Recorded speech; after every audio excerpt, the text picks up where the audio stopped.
A mensagem dessa manhã de domingo, que Deus permitiu que eu trouxesse para vocês, tem como tema Deus dá missão e não cargo.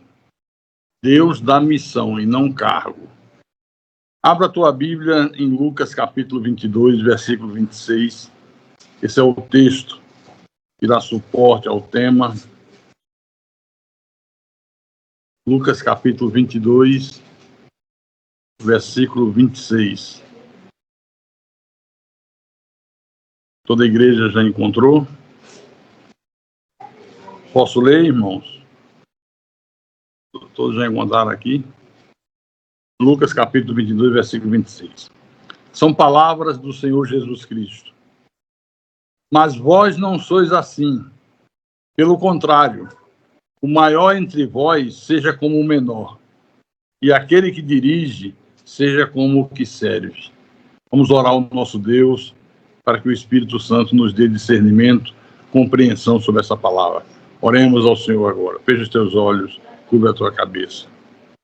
Senhor Jesus Cristo, nosso único e soberano Deus, estamos aqui reunidos nesse santuário para ouvir a tua voz, para recebermos o alimento sólido para a nossa alma, o alimento que nos prepara para enfrentarmos as grandes lutas, os grandes desafios da vida, porque não há vitória sem lutas. Se nós queremos vitória, precisamos estar preparados para as lutas, e a vitória só vem quando nós vencemos. Fala à tua igreja, fala ao teu povo, fala aos teus pequeninos, aos teus escolhidos. Usa-me como teu servo, como teu pastor. Dá-me o discernimento para proclamar a tua palavra com verdade, a sabedoria que vem do alto. Eu te peço em nome de Jesus, e que todos que creem digam amém, amém e amém. Meus irmãos, minhas irmãs amadas, já faz muito tempo que existe nas igrejas evangélicas, não só no Brasil como no mundo inteiro, uma disputa violenta por cargos. As pessoas se degladiam, ficam inimigas, brigam, buscando exercer cargo na igreja. Só que isso é totalmente contrário ao ensino de Jesus. Você vê aí gente buscando poder a qualquer preço, a busca por cargo, o desejo de ter pessoas submissas a ele, gente querendo ser respeitado como autoridade. Eu sempre ensinei que respeito não se impõe, respeito se adquire com o tempo, com a sua conduta, com o seu testemunho. Então, essas coisas têm desvirtuado totalmente o ensino do Senhor Jesus Cristo. Isso prova que tem muito joio no meio do trigo para destruir vidas, para causar estrago na igreja. Abra lá em Lucas capítulo 22. Lucas capítulo 22. Versículo 24 em diante. Diz assim: suscitaram também entre si uma discussão sobre qual deles parecia ser o maior. Isso já no tempo dos apóstolos. Houve uma discussão entre eles, querendo saber quem era o maior, quem era o mais poderoso, quem era o preferido do mestre. Já havia naquele tempo. Mas Jesus lhes disse: os reis dos povos dominam sobre eles, e os que exercem autoridade são chamados benfeitores.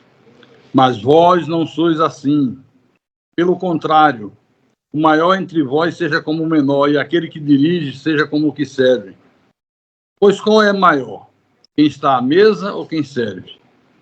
Porventura não é quem está à mesa? Pois no meio de vós eu sou como quem serve. Agora vai em 1 de Pedro, capítulo 5, versículo 3. Capítulo 5, versículo 1 a 3. 1 de Pedro, capítulo 5, versículo 1 a 3. Vou ler. Encontraram? Rogo, pois, aos presbíteros que há entre vós, eu, presbítero como eles, e testemunha do sofrimento de Cristo, e ainda co-participante da glória que há de ser revelada. Quem escreveu isso aqui? Pedro. Escreveu para os presbíteros da igreja em Éfeso. Mas olha que curioso, Pedro era apóstolo, não é verdade? Mas ele diz: eu, presbítero como eles. Porque as palavras apóstolo, pastor, presbítero, todas têm o mesmo sentido, são sinônimos. É como se eu dissesse, o professor Rodrigo vai cantar um hino, pastor Rodrigo, ele é professor. Eu dissesse, o mestre Rodrigo vai dar uma palavra para a igreja. O educador Rodrigo, estou falando da mesma pessoa, usando palavras sinônimas. Então Pedro disse, eu, presbítero como eles. Pedro não se colocou numa posição de superioridade, de maioral. Aí no versículo 2, pastoreai o rebanho de Deus que há entre vós, não por constrangimento, mas espontaneamente como Deus quer, nem por sorte da ganância, mas de boa vontade, nem como dominadores dos que vos foram confiados, antes, tornando-vos modelo do rebanho. Olha, quem é chamado por Deus recebe uma missão, não cargos. Veja que o sistema religioso criou um ensinamento falso, onde gera uma constante disputa por cargo, por poder, e isso é abominável aos olhos de Deus. Pedro disse que era presbítero como eles. Ele não disse, eu sou apóstolo, eu sou maioral, eu sou o primeiro. Eu sou presbítero como eles. A igreja, na sua carnalidade, na sua diabolice aí fora, usou esses termos, pastor, presbítero, bispo, como uma hierarquia de poder. Houve um tempo que disseram, não vamos consagrar bispo, bispos serão os líderes maiores da igreja, os maiorais, os poderosos. Abaixo de bispo vem o pastor, e abaixo do pastor vem o presbítero. Uma hierarquia de poder. Só que bispo, presbítero e pastor são sinônimos. Não são três cargos diferentes, três pessoas diferentes. Então, infelizmente, a igreja criou uma hierarquia de poder e isso continua até os dias de hoje. Nós, como povo de Deus que somos, não recebemos do nosso Deus um cargo. Recebemos uma missão que é comum a todos os eleitos de Deus, a todos os filhos amados do Pai, e que nós vamos desempenhar ao longo da vida. Porque ao longo da vida, Deus nos imputa outras missões. Por exemplo, há missões que são inerentes a todos os filhos de Deus. A missão de viver em obediência à palavra de Deus. Todo filho de Deus tem que viver em obediência à palavra de Deus. Isso é uma missão. A missão de evangelizar, de ganhar almas para o reino. A missão de dar bom testemunho. A missão de manter a casa de Deus. Todos nós sabemos que somos nós que mantemos a igreja. Somos nós que mantemos a casa do Senhor. A missão de ser misericordioso, de ser um pastor, de zelar pelo templo, de cuidar da família, de ser sal da terra e luz do mundo. Então, algumas missões são de responsabilidade individual, como essas que eu citei agora. Ser pastor é uma responsabilidade individual. Ser líder de um ministério é a responsabilidade individual. Outras missões são coletivas, como eu mostrei há pouco. Mas hoje eu quero falar do exemplo de um homem que era um simples garçom, não tinha curso superior, não fez teologia em Harvard, não fez doutorado, era um simples garçom. Mas esse homem recebeu de Deus uma grande missão para realizar. Eu estou me referindo a Neemias, o copeiro do rei. Na época, Neemias estava servindo ao rei da Síria, quando recebe a visita de alguns judeus que vieram do lado da província. Abra no livro de Neemias, capítulo 1, versículo 1 em diante. Neemias, capítulo 1, versículo 1 em diante. Vou ler. A igreja já está a posto, todo mundo encontrou na Bíblia. Marca o versículo. Vou ler. As palavras de Neemias, filho de Acalias, no mês de Quisleu, no ano 20º, estando eu na cidadela de Suzã, veio Anani, um de meus irmãos, com alguns de Judá. Então lhes perguntei pelos judeus que escaparam e que não foram levados para o exílio e acerca de Jerusalém. E eles me disseram, os restantes que não foram levados para o exílio se acham lá na província, estão em grande miséria e desprezo. Os muros de Jerusalém estão derribados e as suas portas queimadas. Versículo 4. Neemias diz: tendo eu ouvido estas palavras, assentei-me e chorei e lamentei por alguns dias, e estive jejuando e orando perante o Deus dos céus. Eu fiquei pensando, e queria que você pensasse também, o que é que devia estar se passando na cabeça de Neemias depois que ele sabe dessas notícias ruins? A cidade destruída, os muros derribados, as portas queimadas, os que escaparam de ser levados escravos para a Babilônia em grande miséria. O que é que se passava na cabeça desse homem? A oração que ele faz a Deus tem a resposta. Neemias capítulo 1, versículo 10 e 11. Marque aí na tua Bíblia. Ele faz oração a Deus e ele diz assim: estes ainda são teus servos, e o teu povo que resgataste com teu grande poder e com tua mão poderosa. Ah, Senhor, estejam, pois, atentos os teus ouvidos à oração do teu servo e a dos teus servos que se agradam de temer o teu nome. Concede que sejam bem-sucedidos hoje o teu servo e dá-lhe mercê perante este homem. Nesse tempo, eu era copeiro do rei. Olha que coisa interessante e maravilhosa. Neemias, quando soube da má notícia, já tinha posto no seu coração a disposição de socorrer a cidade de Jerusalém, de levar auxílio para os judeus que estavam em grande miséria. Ele ora a Deus pedindo que Deus faça com que o rei seja favorável a ele, permita que ele vá executar o que tinha que ser executado. No capítulo 2, versículo 1 em diante, Neemias 2, versículo 1 em diante. No mês de Nisan, no ano 20º do rei Artaxerxes, que palavrinhas, Artaxerxes. Já imaginou teu filho chamado Artaxerxes? Artaxerxezinho, vem cá, cadê você? Uma vez posto o vinho diante dele, eu o tomei para oferecer e lhe dei. Ora, eu nunca antes estivera triste diante dele, diante do rei. Aí o rei me disse: por que está triste o teu rosto se não estás doente? Tem de ser tristeza do coração. Então temi sobremaneira. E lhe respondi: viva o rei para sempre. Como eu não estaria triste o meu rosto se a cidade onde estão os sepulcros dos meus pais está assolada e tem as portas consumidas pelo fogo? Isso ao rei, qual era o motivo da tristeza dele. O rei disse: que me pedes agora? Ou, em outras palavras, o que é que você quer que eu faça? Em que é que eu posso ajudar? Então, orei ao Deus dos céus e disse ao rei: se é do agrado do rei, e se o teu servo achar mercê em tua presença, peço-te que me envies ajudar a cidade dos sepulcros de meus pais, para que eu a reedifique. Então o rei, estando a rainha sentada junto dele, me disse: quanto durará a tua ausência? Quantos dias você vai precisar? Quanto tempo você acha que vai fazer essa missão? Quando voltarás? Aprove ao rei enviar-me e marquei certo prazo. E ainda disse ao rei: que ao rei parece bem, dê-me-se carta para os governadores da além do Eufrates, para que me permitam passar e entrar em Judá.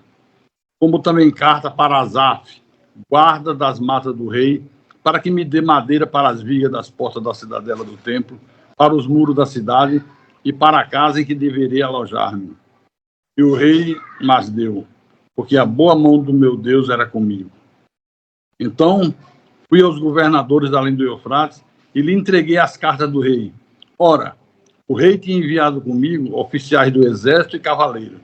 O rei foi bondoso com Neemias, né? Atendeu tudo que ele quis. Versículo 10.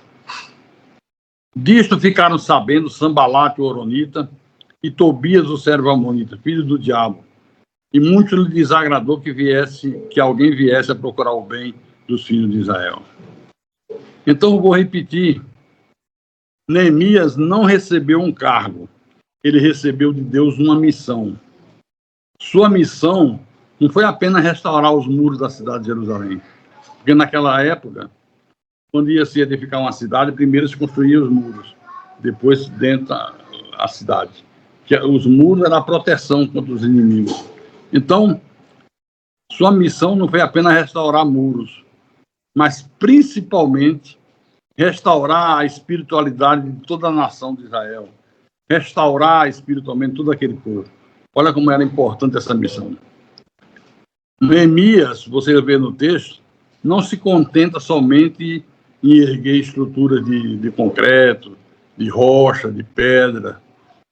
Ele simplesmente discerniu que era absolutamente importante que o povo naquela época fosse edificado espiritualmente. Que o povo estava em grande ruína porque deixou de edificar a vida na verdade de Deus. Olha, foi esse trabalho espiritual que ajudou os judeus naquela época a assumir o controle das suas vidas.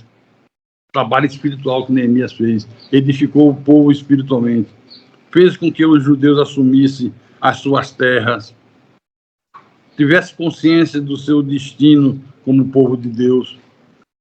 Eu fico imaginando que a maioria dos que se dizem cristãos hoje, se passasse pelo que Neemias passou, e se enfrentassem o que Neemias enfrentou, eu creio que a maioria não teria nem iniciado.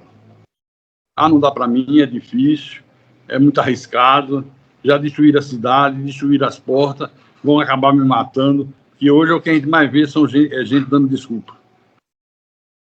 Muitos deles não teriam nem começado, e se alguns começassem, ia desistir logo. Eu chamo a atenção da igreja para uma coisa importante. Você já observou que ninguém pediu, ninguém mandou Neemias ir fazer o que ele fez? Ninguém. Ele tomou uma atitude voluntária. Ele tinha consciência do que era seu dever fazer. Ele tinha consciência. Eu pergunto, na igreja de Jesus, será que não deveria ser assim no ofertório? As pessoas terem consciência de que tem que dar o melhor para Deus, que a oferta e o dízimo é que mantém a igreja, que mantém a obra do Senhor. Mas não é assim. Às vezes o pastor tem que fazer um esforço sobre-humano para sensibilizar a pessoa a ajudar. Deveria ser como foi com Neemias. Ninguém pediu, ninguém mandou. Ele simplesmente teve consciência. Espera aí, derrubaram os muros, arrebentaram com a cidade, com as portas. Eu tenho que ir lá reconstruir. Não posso deixar barato, não posso deixar assim. Será que não deveria ser assim na conservação do templo? O irmão é um pintor, aí vê que a parede está suja, procurar o pastor espontaneamente. Pastor, vamos providenciar, fazer uma vaquinha entre os irmãos, comprar tinta. Eu mesmo venho pintar. Quando acabar meu expediente, eu vou dar mais horas para Deus à noite e venho pintar as paredes, está muito suja. Deveria ser assim também. Mas tem gente, irmão, que se o pastor não sensibilizar, se o pastor não contar uma grande necessidade, se ele não sentir que algum problema está colocando a corda no pescoço da igreja, não ajuda. Só ajuda sim. É lamentável. Neemias também foi um homem que deu exemplo de como deve ser um verdadeiro líder. Ele deu exemplo. Porque esse homem tinha muitas qualidades. Espero que cada um de nós tenha também.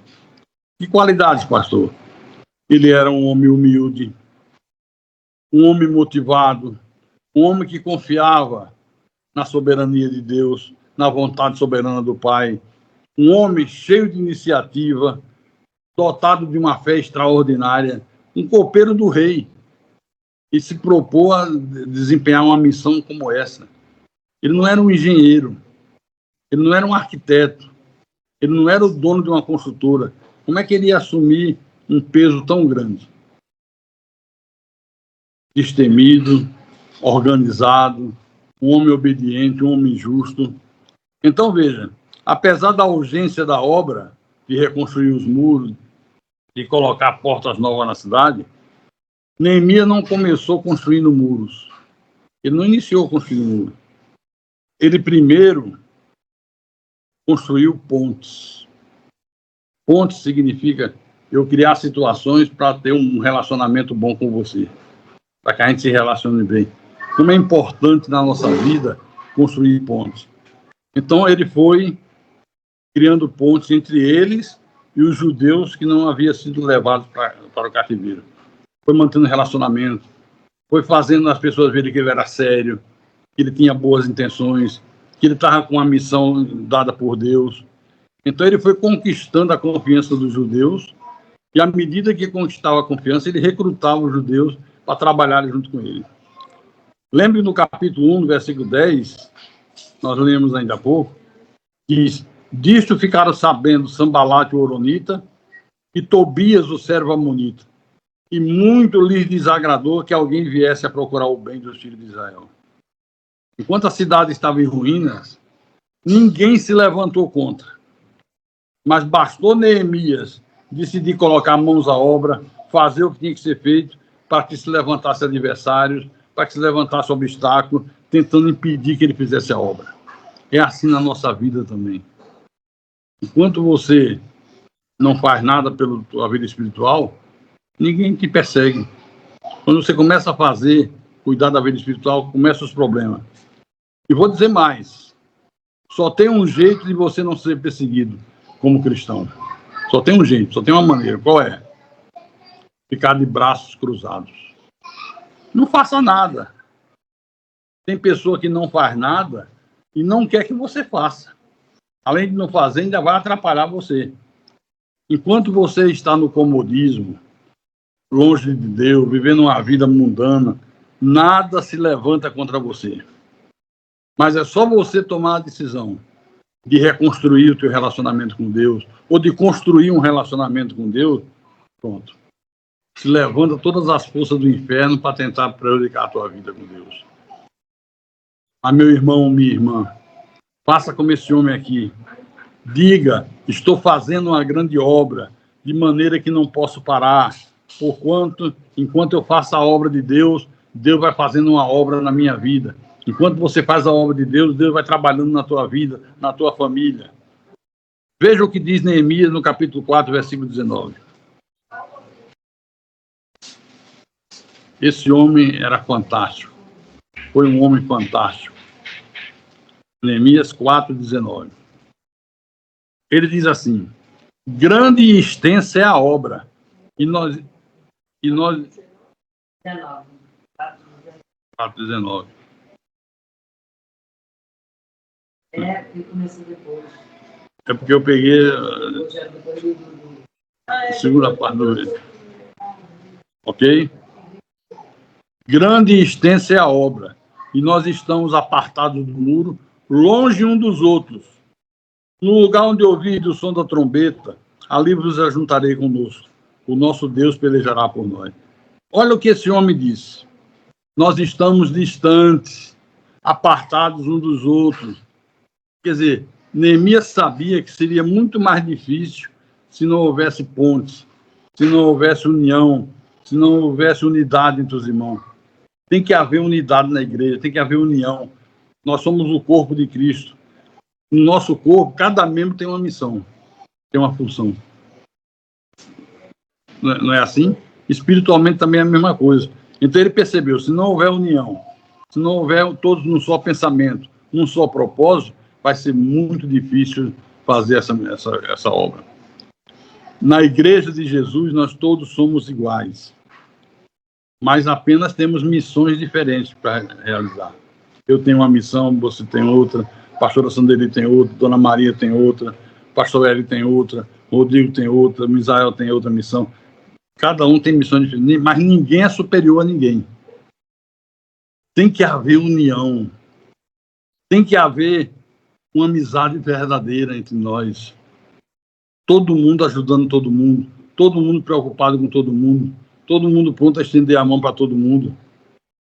Por isso que eu não permito na Igreja Cristã Vida grupinhos. Nunca permiti. Os irmãos do louvor, um grupo.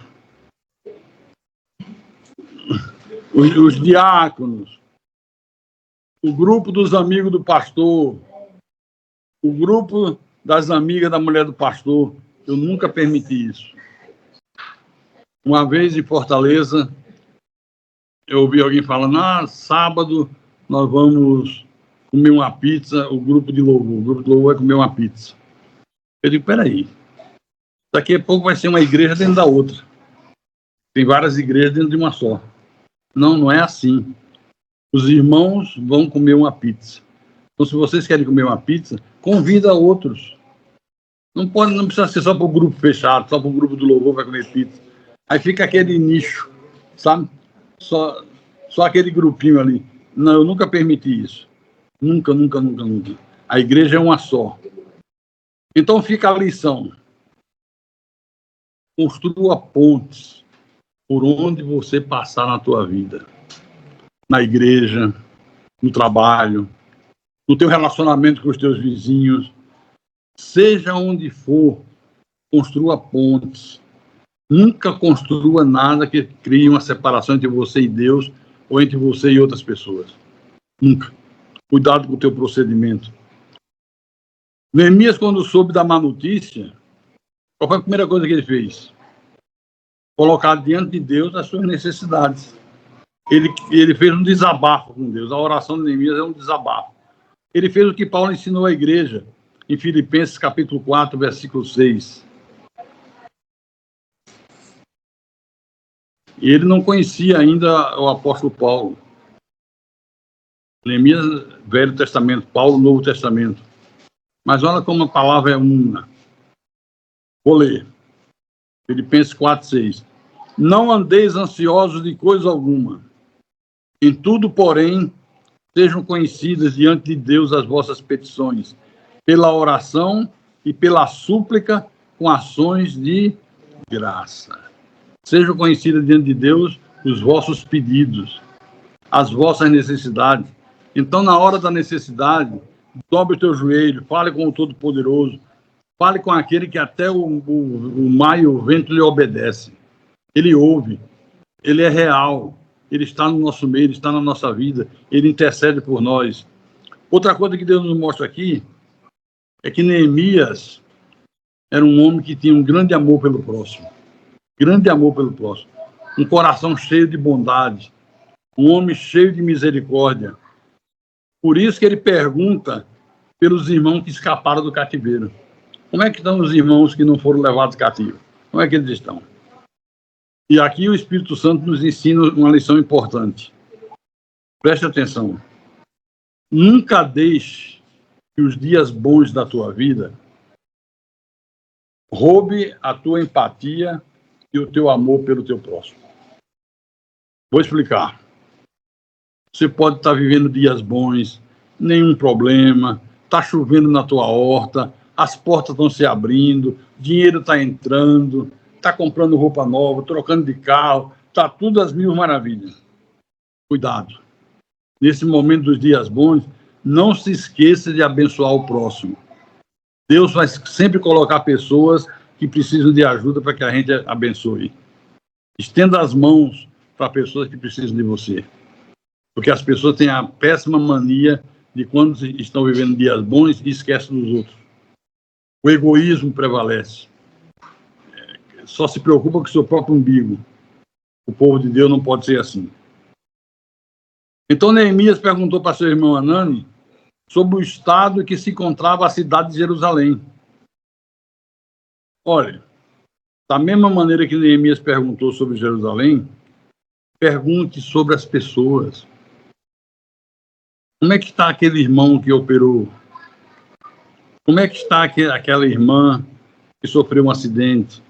Como é que está aquele irmão que perdeu o emprego? Está passando necessidade, está precisando de ajuda? Faça pergunta, pergunte pelos outros. Neemias perguntou com a intenção de ajudar. Não perguntou por perguntar. Ele perguntou porque realmente era um homem que se preocupava com o próximo. Mas, infelizmente, nós sabemos que nem sempre é assim. Tem gente que pergunta, não porque se preocupa com você, com o teu bem-estar, mas faz uma pergunta mecanicamente. Como que vai, fulano? Não está interessado em ajudar, não está interessado em saber dos problemas. Pergunta mecanicamente.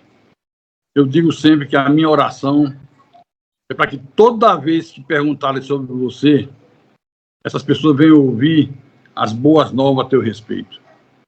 Venham ouvir que você está firme na presença de Deus. Venham ouvir que a tua família está bem, que o teu casamento está correndo a mil maravilha, que os teus filhos estão bem. Então não se esqueça. Pergunte pelas pessoas. Se preocupe pelos teus irmãos. Se preocupe pelo teu próximo. Agora veja aqui que interessante. Na pergunta que Neemias fez, Ele quer saber sobre os que escaparam do cativeiro da Babilônia para poder somar com eles. Como é que estão os irmãos que não foram levados para o cativeiro? Como é que eles estão? É interessante isso aqui, porque Deus me mostrou que Ele só pode usar para libertar outros, para abençoar outros, quem já foi liberto. Se você não foi liberto, como é que Deus pode te usar? Deus só pode usar quem já escapou desse mundo cruel, desse mundo de pecado, desse mundo de safadeza, de desonestidade. Deus não pode nunca usar quem está com um pé em Jerusalém e outro na Babilônia. Porque tem gente que é assim, um pé em Jerusalém, um pé na Babilônia. Um pé na igreja, outro no mundo. Diz que é o crente Raimundo. Um pé na igreja, outro no mundo. Não é verdade? Sabe por que Deus não pode usar? Porque quem está preso não tem como libertar alguém. Quem está preso, está preso. Como é que você vai libertar uma pessoa se você está presa? Então, escape de tudo que te prende. Tudo que sirva de amarra para a tua vida, jogue fora. Leia o que está escrito no Salmo 124, versículo 7. Salmo 124, versículo 7. O salmista, cheio do Espírito, bradou em alto e bom som. Vou ler, versículo 7. Salmo 124, versículo 7. Salvou-se a nossa alma, como um pássaro do laço dos passarinheiros. Quebrou-se o laço e nós nos vimos livres. Maravilha. Neemias não se conformou com o problema. Porque, irmãos, portas queimadas, muros derrubados, não são coisas normais. É uma normalidade. Derrubar os muros todos de uma cidade, queimar as portas da cidade. Isso serve para a gente tirar uma lição. Nunca devemos nos conformar com a situação caótica. Nunca. Não se acostume com o caos. Não se acostume com a derrota. Pastor, mas hoje não tem nenhuma cidade para eu reconstruir que tenha muros. Tem. Há uma cidade chamada Família. Você tem essa cidade? Faz parte do teu mapa? E essa cidade chamada Família não pode continuar com os muros derribados, com as portas queimadas. Essa cidade chamada Família não pode continuar sem ter uma comunhão com Deus. Você tem feito isso na tua? Então, é hora de colocar a mão na massa e começar a reconstruir coisas na tua vida, coisas que jamais deveriam ter sido destruídas. Porque Deus nos chamou para sermos cabeça, não cauda. Deus nos chamou para estarmos sempre por cima, nunca por baixo. Você vê, enquanto a cidade estava em ruínas, a cidade de Jerusalém, ninguém foi contra. Todo mundo ficou tranquilo. Foi só Neemias decidir colocar as mãos à obra para fazer com que os adversários se levantassem. Pensou em ajudar os judeus, pensou em fazer a obra, se levantou todas as forças do inferno. Eu disse e repito, só tem um jeito de você não ser perseguido na vida espiritual. Qual é o jeito, pastor? Viver com os braços cruzados. Quem é que vive com os braços cruzados? É aquela pessoa que não faz nada. Aí tem gente que não faz e também não quer que você faça. Aí junta a fome com a vontade de comer. E quando você está no comodismo, longe de Deus, vivendo nesse mundão que jaz no maligno, nada se levanta contra a tua vida. Mas na hora que você decide construir um relacionamento com Deus, você já construiu antes e alguma coisa destruiu. Na hora que você decide reconstruir, vem as perseguições. Vem as perseguições. Se levantam 1000 pessoas contra a tua vida. Todas as forças do inferno se erguem para tentar embargar a obra de Deus na tua vida. Criar um embargo. Mas a Bíblia nos serve de exemplo. Quando isso ocorrer, diga como Neemias disse: estou fazendo grande obra, não posso parar. Enquanto eu faço a obra de Deus, Deus vai fazendo a dele na minha vida, na minha família, nos meus filhos, e etc, etc, etc. Olha o que disse Neemias. Estou fazendo uma grande obra, de maneira que não posso parar. Direto, objetivo. Sabe o que eu aprendo com isso aqui? É que quem está fazendo a obra de Deus não pode parar. Não pare. Se alguma coisa te parar, passe por cima. Quem tem comunhão com Deus está em outro patamar. Então, jamais se curve diante dos problemas. Jamais deixe os problemas te vencerem. É interessante que de um lado tinha a voz de Deus, do outro lado tinha a voz do diabo. Mesmo os inimigos da obra, dizendo que Neemias ia largar a obra, eles disseram, olha, Neemias vai parar, ele não vai suportar levar isso até o fim, não. Está enganando vocês. Daqui a pouco ele vira as costas e fica tudo como estava.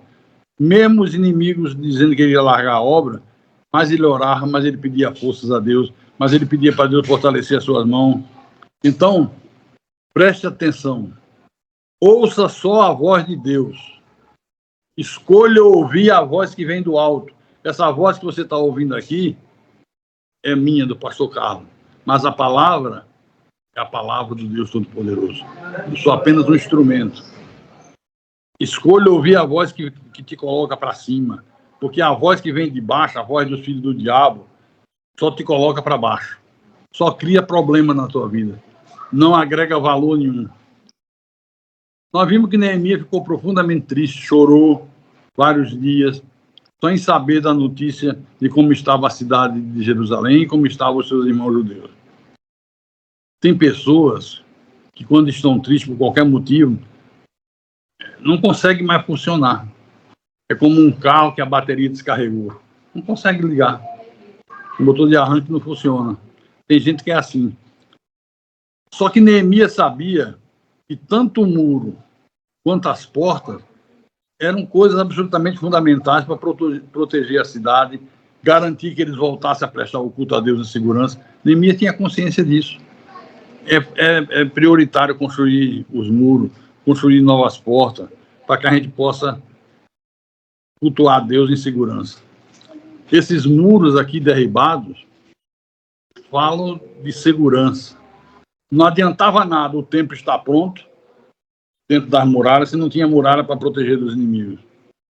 Não adiantava nada construir o templo se os muros não estivessem prontos. Você sabe, porque nós já falamos algumas vezes aqui na igreja, que a vigilância vem antes da oração. Jesus disse, vigiai e orai. Primeiro mandou vigiar, para depois orar. Não adianta orar e não vigiar. Não adianta adorar a Deus e não ter uma vida de vigilância. Não adianta nada, tem que vigiar primeiro.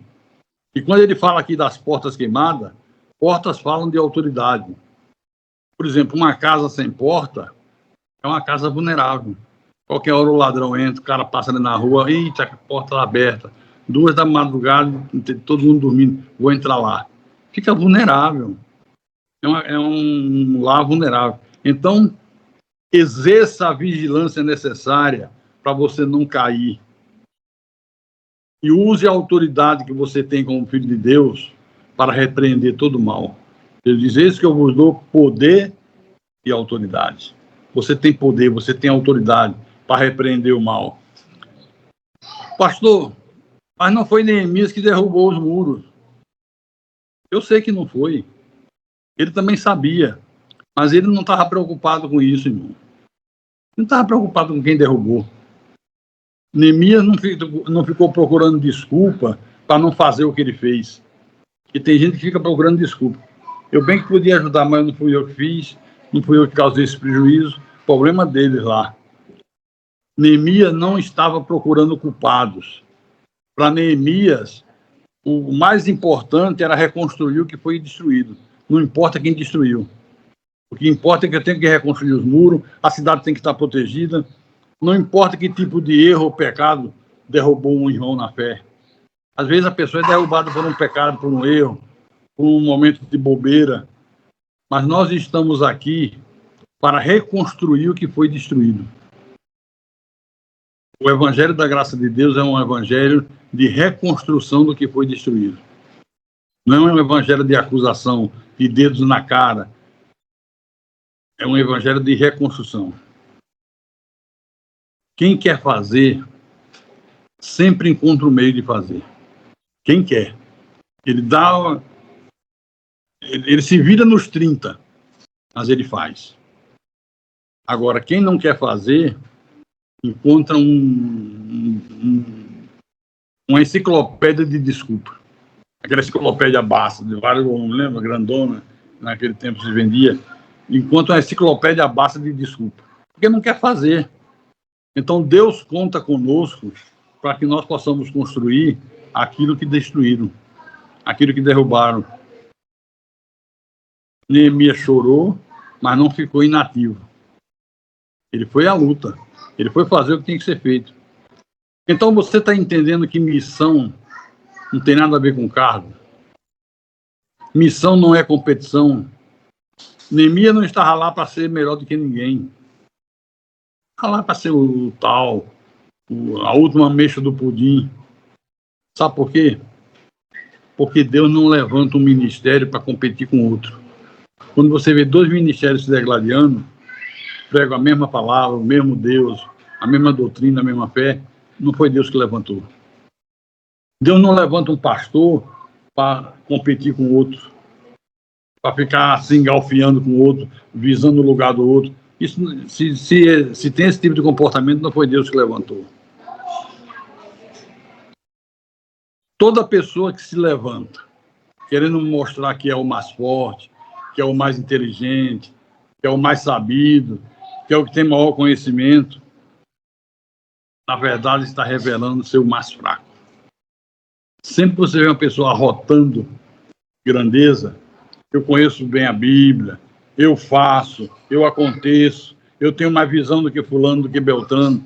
Tem gente que diz, eu tenho mais visão do que o pastor. Em vez de mostrar fortaleza, mostra fraqueza. É um fraco, é um derrotado. Irmão, igreja, Deus inseriu cada um de nós dentro de uma missão, não de uma competição. Você está inserido dentro de uma missão, não de uma competição. Outra coisa que Neemias mostra, nos ensina, né, é que pessoas são mais importantes do que coisas. A pergunta de Neemias no capítulo 1, versículo 2 é tremenda. Porque ele pergunta primeiro pelos judeus, perguntou primeiro pelas pessoas, depois perguntou sobre a cidade. Por que isso, hein? Porque Neemias sabia que para Deus as pessoas são mais importantes que as coisas. Infelizmente, estamos vivendo um tempo de esfriamento do amor. Jesus disse, no final dos tempos, o amor se esfriará de quase todos. Vivemos um tempo em que as coisas valem mais do que as pessoas. O apego aos bens materiais tomou o coração dessa geração atual. Nós vivemos uma geração cujo coração está dominado pelo consumismo. Mas eu quero dar um conselho a você, se isso é possível. Faça como Neemias. Procure sempre ser um bom samaritano na vida de alguém. Sempre. Sempre fazendo bem a alguém. Sem visar lucro, sem visar recompensa, sem visar nada. E mais uma vez eu digo, ele chorou vários dias. Mas só chorar não adianta. Neemias chorou ao ver o grau de destruição que era enorme. E não era para menos. Afinal, ver a cidade onde você nasceu destruída parte o coração de qualquer um. Porque nós temos um sentimento de apego, de amor pelo lugar que nós nascemos, a cidade. Não temos isso?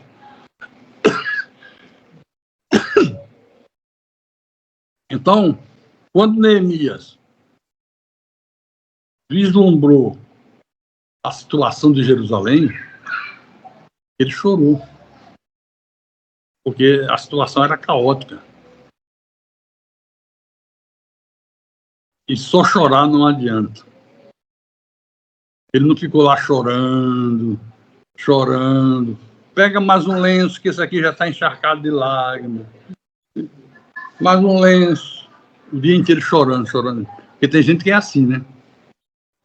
E quando eu digo choro, nem sempre é choro com lágrimas. A murmuração é um choro. Então, Neemias não ficou chorando, não ficou com espírito de derrota, de descrença.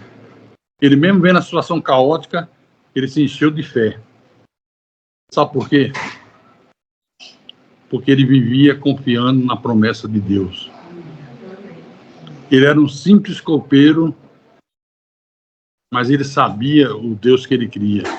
Ele sabia que era possível Deus usá-lo para fazer aquela grande obra. É claro, eu sei que existe o luto. Luto é uma coisa difícil. Temos irmãos que passaram há pouco tempo por essa situação de luto. Não é fácil. É difícil. Mas tudo isso Deus permite com o objetivo de nos fazer criar coisas novas. Nos fazer impulsionar e ir para frente. A vida continua. Que tal você fazer como Neemias fez? Já pensou nisso? Vigiar, orar, trabalhar, confiar. Faça isso. Faça como Neemias fez. Ore. Primeiro vigie, ore, trabalhe, confie. Aí eu pergunto, precisou alguém pedir a Neemias para fazer o que ele fez?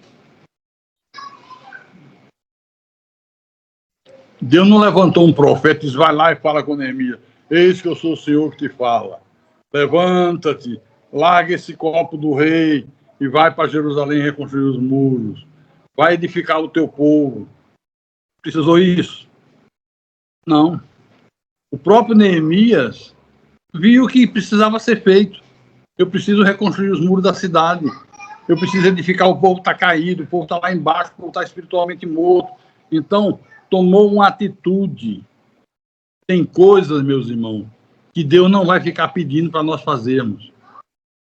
Não vai, porque nós já sabemos que tem que ser feito. Precisa alguém pedir para você escovar os dentes? Por que não precisa? Porque você já tem consciência que precisa, que é higiênico. E se não cuidar da limpeza dos dentes, vem a cárie, perde dente, é um problema terrível. Você já sabe que tem que ser feito. Tem gente que acha que Deus vai enviar um anjo para mostrar o que ele tem que fazer. Você acha que Deus vai mandar um anjo para dizer, ô, terça-feira culto, 7 da noite. O pastor, eu pensava que ele ia mandar um anjo. Eu estou esperando há 5 anos. Esse anjo não veio. Ah, você não já sabe que tem que congregar, que não pode deixar de congregar.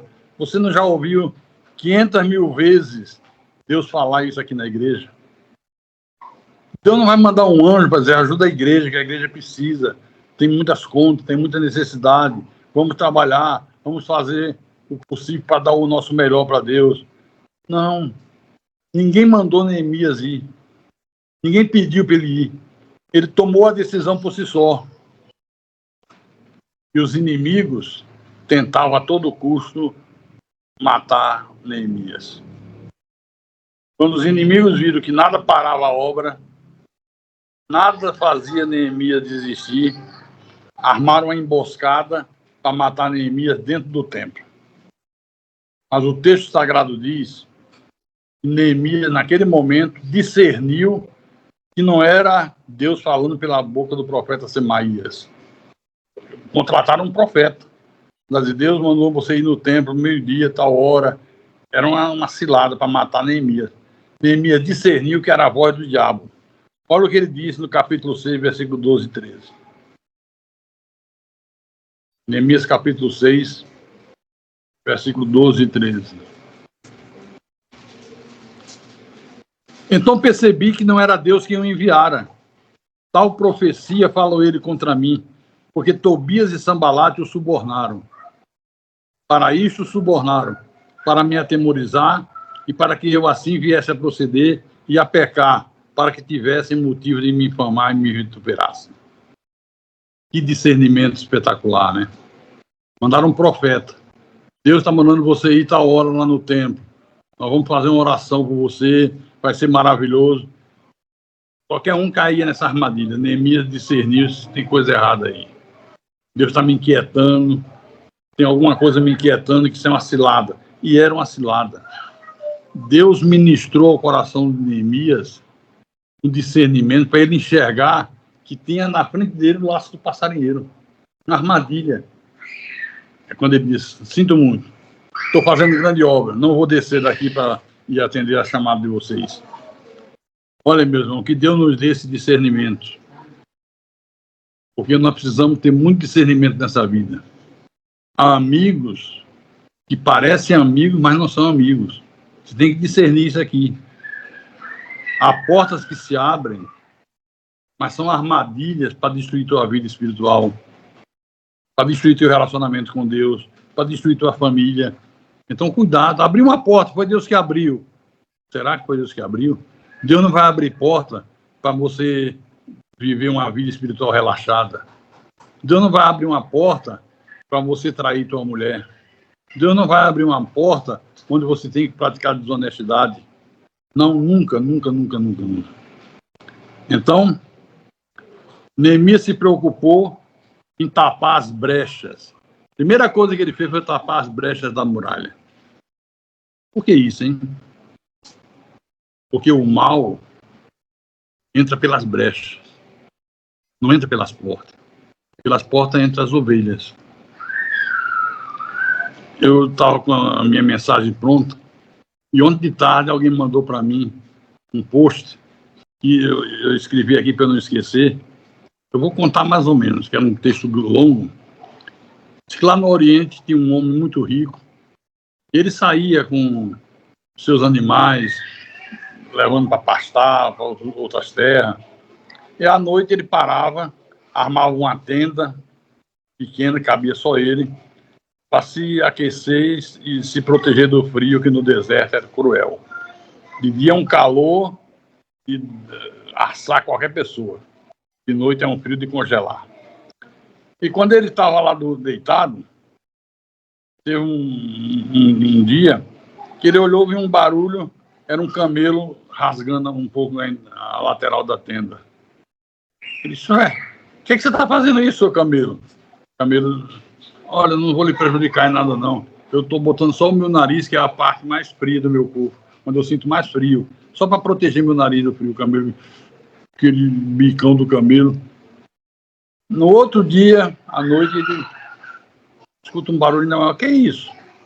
É porque eu estou botando meu rosto, mas não vai lhe atrapalhar em nada, porque meu rosto está muito frio, está congelando meus olhos. O cara: tá bom, não está me atrapalhando, não está criando problema. Chegou no outro dia, barulho maior ainda. Esse, mas rapaz, esse camelo está um problema. Qual é o problema agora, camelo? O camelo disse: é que meu pescoção é grande e o frio está congelando meu pescoço. Eu vou botar meu pescoço aqui dentro durante a noite, só para ele não ser congelado. E assim foi. Chegou uma noite, quando o homem armou a tenda, que procurou entrar, o camelo estava lá esparramado, tomando conta da cena toda. É assim. O mal vai pelas brechas. Você dá uma brecha aqui, outra brecha acolá, dá uma bobeira aqui, outra bobeira acolá.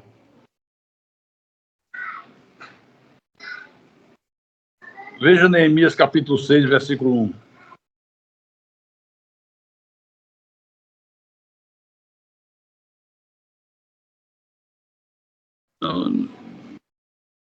Nós lemos esse versículo agora, não lemos? Não? Então vamos lá. Tendo ouvido Sambalate, Tobias, Gesem, o Arábio e o resto dos nossos inimigos, que eu tinha edificado o muro e que nele já não havia brecha nenhuma, ainda que até esse tempo não tinha posto as portas nos portais. Quer dizer, Neemias nos ensinando aqui a tapar brechas. Inimigo não precisa de muita coisa para causar o caos na tua vida. Preste atenção nisso. O inimigo não precisa de muitas coisas para causar o caos na tua vida, no teu casamento, na tua família. Não precisa de muita coisa. Então feche as mínimas brechas que você tiver. Não dê chance de nada mal expulsar da presença de Deus.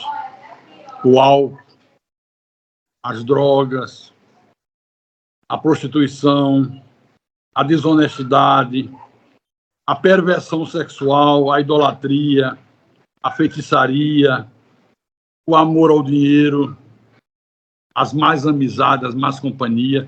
Não permita que nada disso atrapalhe a tua vida com Deus. São coisas que parecem de só menos importância, mas uma delas pode destruir tudo. 1 Coríntios, capítulo 6, versículo 9 em diante. Diz o apóstolo São Paulo, contrário, 1 Coríntios 6, 9 a 11. Ou não sabeis que os injustos não herdarão o reino de Deus?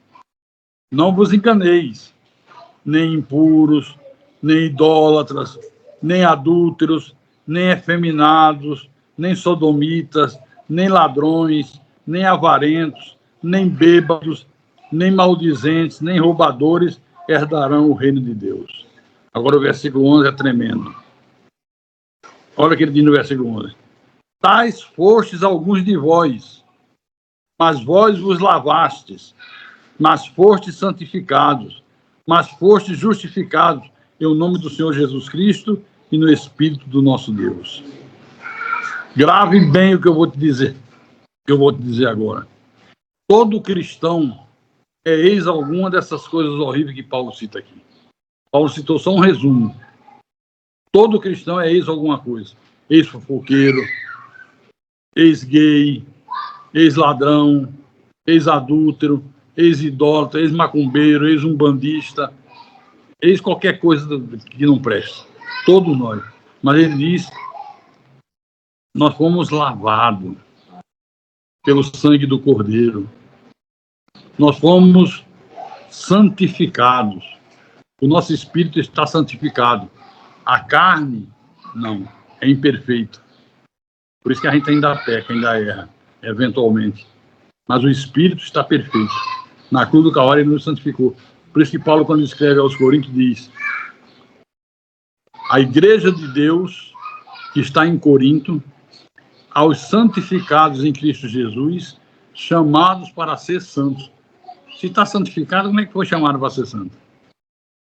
Está santificada no Espírito. Teu Espírito, meu Espírito, está santificado. Mas nós temos um chamado para vivermos uma vida de santidade, uma vida de respeito, uma vida de temor reverencial, uma vida de fé. Diga graças a Deus. E como é que você está diante dessa palavra? Você está disposto a executar a missão que Deus te confiou? Você tem ganhado almas? Tem evangelizado? Você tem cultuado a Deus regularmente? Não é cultuar a Deus no dia que você quer e tem vontade. Tem gente que quer se colocar no lugar de Deus. Quer ser o soberano. Eu decido que dia eu vou, que dia eu não vou. Eu é que decido se é importante, se não é importante.